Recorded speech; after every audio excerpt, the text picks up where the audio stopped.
Hi everyone, today I will show you how to bring back AutoCAD Start tab. So this is AutoCAD 2025 and you can see that the AutoCAD Start tab not showing on the screen. How we can bring back the Start tab?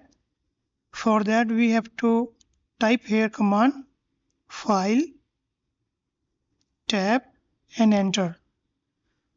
After that you can see that now this Start tab is showing on my screen. This is for AutoCAD 2025, and if you are using AutoCAD 2024 and below, once you will type here File tab and you will find here a numeric value 0 or 1. If you put 0, you will not see the File tab, and if you will put 1, you will see the Start tab. Now if you want to close this File tab, this tab you want to close, we have to type here again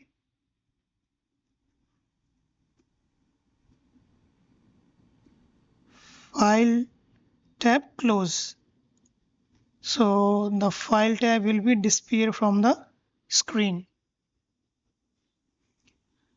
Hope you understood how we can bring back this Start tab in AutoCAD.